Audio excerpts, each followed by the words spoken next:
It's Monday, and I'm so excited to start this new series with Just Tosh involving self confidence. And the Lord's been speaking with me regarding this, and He shared with me from a movie that is very popular. You may have seen it, The Lion King, where Simba says, I'm working on my roar. Okay, enough of the dramatics. So, listen, if you have had any struggle with self confidence, this is something that you may resonate with. And so, what he sheds light on with me all last week in different scenarios, I had a dream about my past.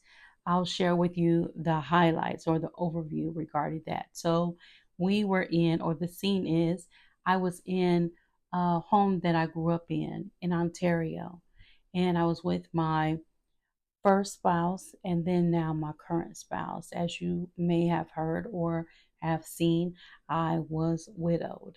And at the scene, myself and my first spouse or late spouse, we were in a heated disagreement.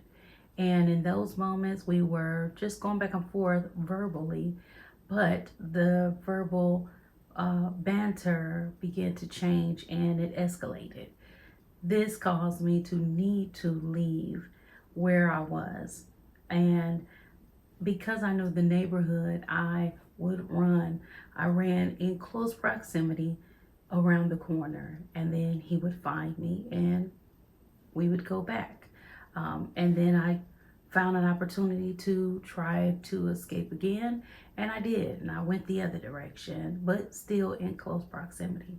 And so I began to get frustrated. I'm getting frustrated because I'm trying to flee, I'm trying to get away or break loose, if you will, but something keeps pulling me back, like Tyrese say. Every time I try to leave, something keeps pulling me back. And I'm frustrated because I'm like, I'm trying, but maybe this is too close. I'm still staying in an area of my comfort zone, if you will. Now, because like I said, I knew the neighborhood, there's a long stretch in which I could go, which is straight away, but I did not want to go that way because I said I would be seen. One, he would see me if I run straight ahead. So I didn't want to be caught if that happened. And then I figure I'm not faster than him, secondly. But something in me did it anyway because I was determined. So I did. I left, went straight away, and then I looked back and he wasn't there. So I began to maneuver throughout the neighborhood, and he did not catch up to me this time. But what happened is him and my current spouse, somehow they ended up in the same space. And my current spouse began to stand up for me, ask questions, what's going on? Why are you here? Why are you going after her, right? And then my first spouse was very upset, if you will, that someone else was concerned about me and my well being. He really thought that that was his responsibility and he didn't want no one else involved. But my current spouse would not allow anything in that moment to harm me. And so they began to collide. The former, right, and the current.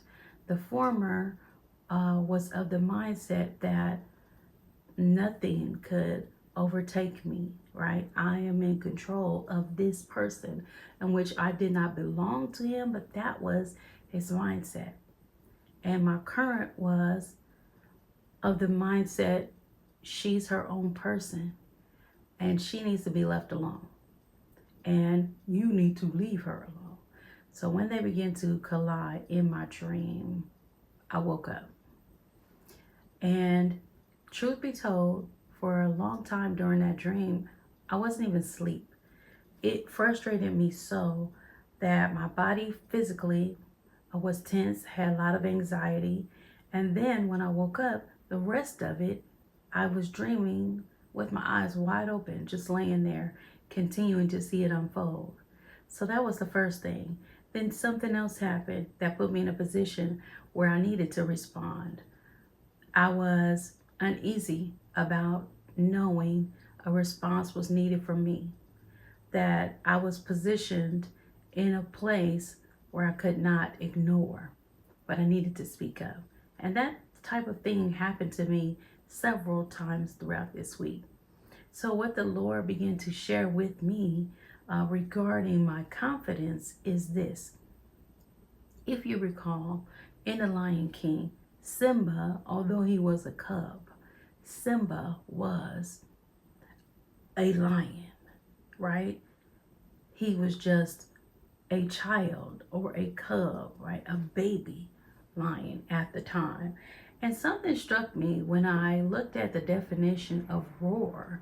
The definition of roar speaks in reference to it being a full and developed, loud, prolonged cry from a lion.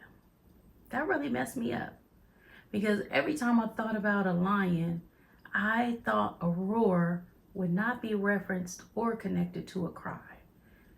And if you've ever struggled in confidence, at least related to me, I've always viewed myself as a person that was not strong.